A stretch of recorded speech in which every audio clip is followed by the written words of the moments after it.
Hey everybody, Al, Modern Day Warrior here on your Be Cool or Be Podcast Out channel. Today is April 5th, 2021.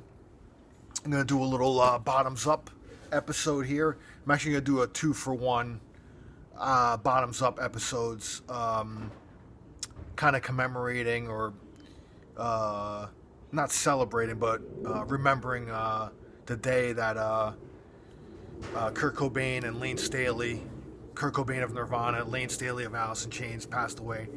Same day, Kurt Cobain in 1994 and Layne in 2002.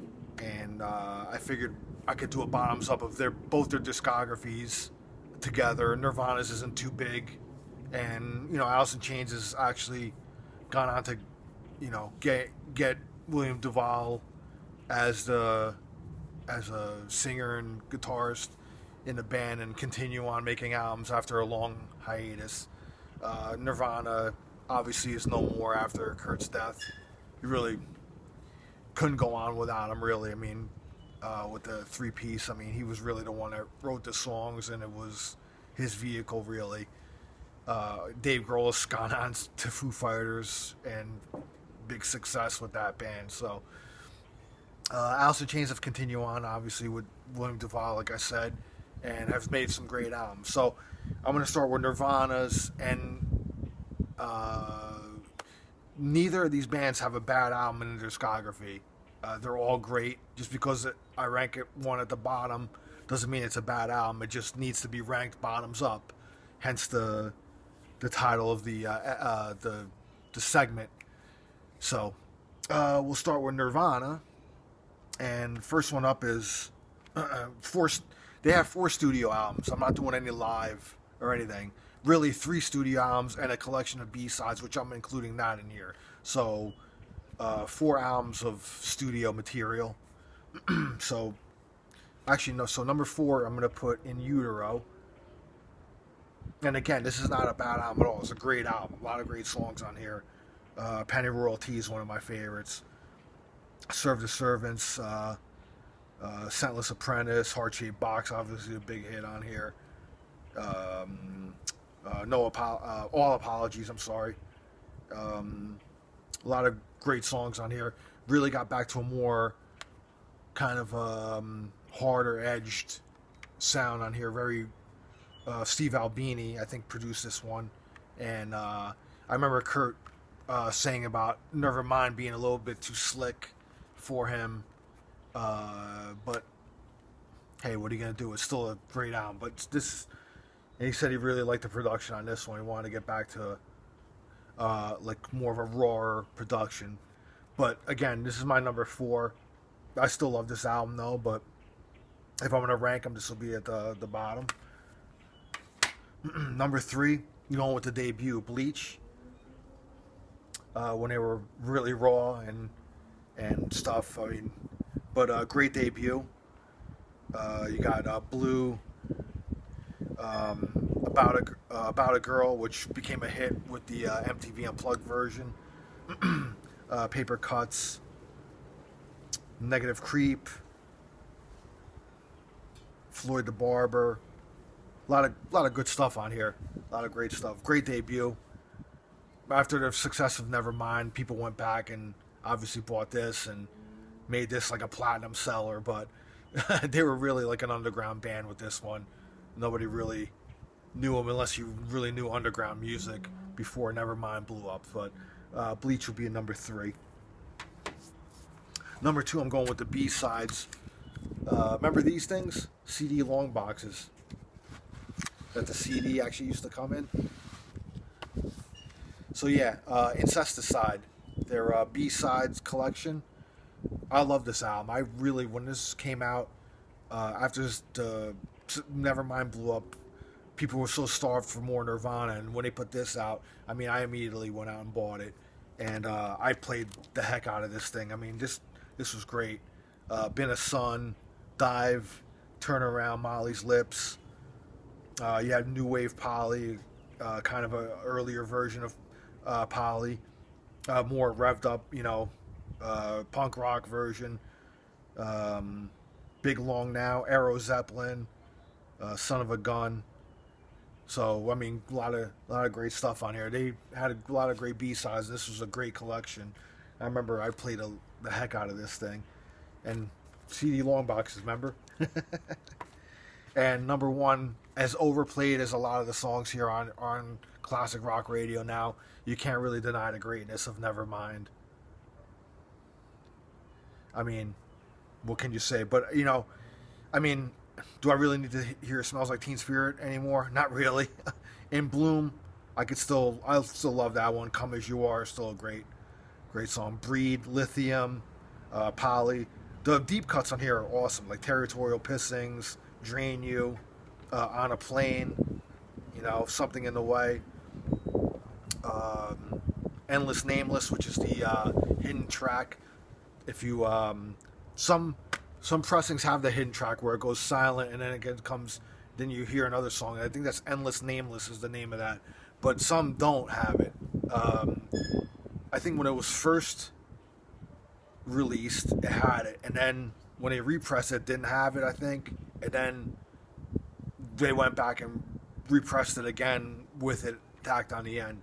So check your CDs, see if you have it. I'm sure everybody knows about that by now, but in the world of streaming and everything, maybe you don't know, but if you have the CD, you might have it without the bonus, the hidden track, or with it. So that's the Nirvana.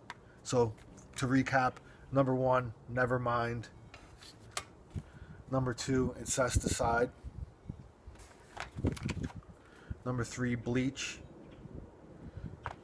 And number four, In Utero. So now we're going to go to Allison Chains. We lost Layne on this day in 2002. Allison Chains is my favorite out of the big four of the Seattle scene. Really love them. I remember, Man in a Box hit before Nevermind hit, full year earlier, maybe full year and change. I remember seeing that video in 1990 and really being like, whoa, who's this band? You know, great. I was immediately went out and bought Facelift, which was, you know, their debut, and I fell in love with them. But, you know, they kind of fell into that metal. They were a metal band. They went out and toured with, you know, the Clash of the Titans with, you know, Megadeth, Slayer, Anthrax, you know. So yeah, they were like my favorite. They would be my favorite out of the big four, then Soundgarden, and then probably Pearl Jam, then Nirvana. Nirvana probably being my, as I've gotten older, I think that's kind of my order now of the big four. So anyway, let's get to Allison Chains. Again, they don't have any bad albums. I think all their albums are great. So by all means, the bottom isn't going to be a bad album, but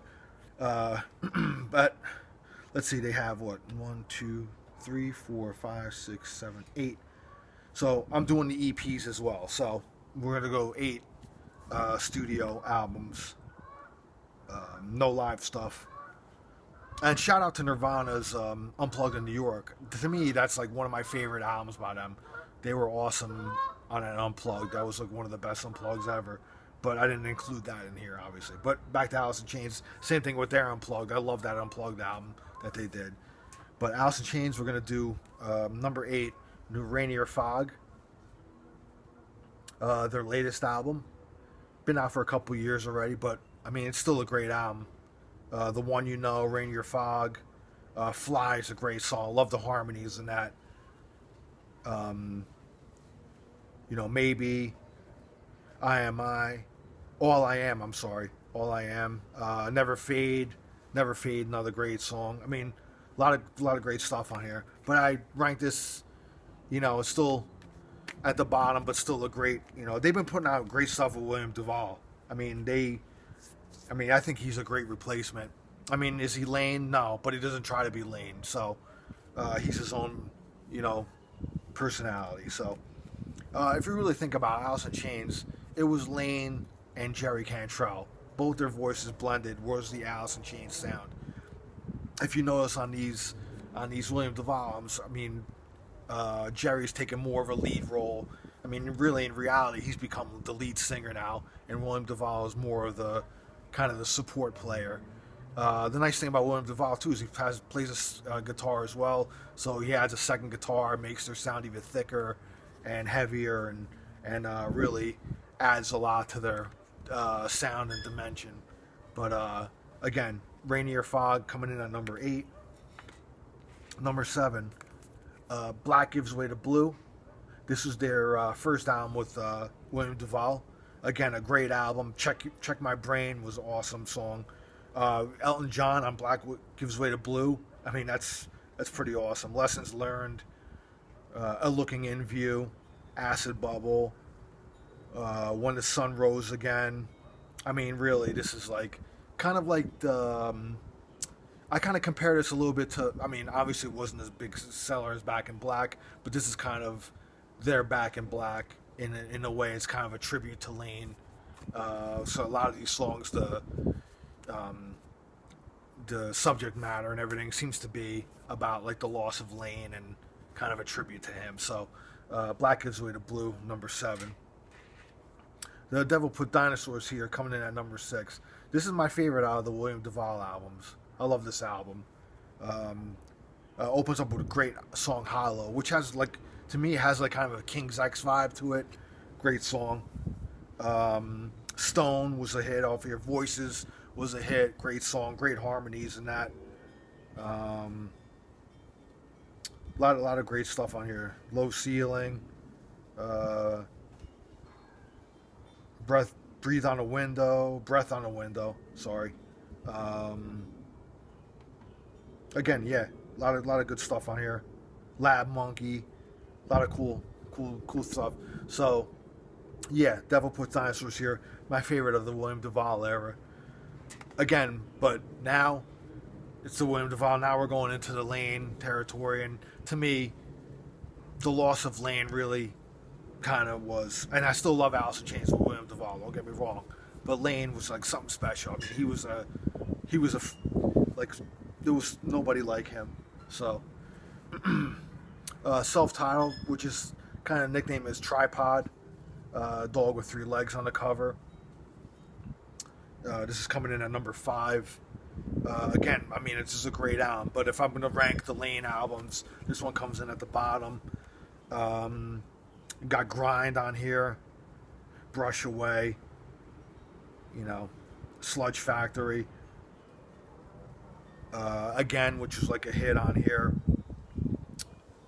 Goddamn. What else we got on here? I don't have my glasses, so I'm kind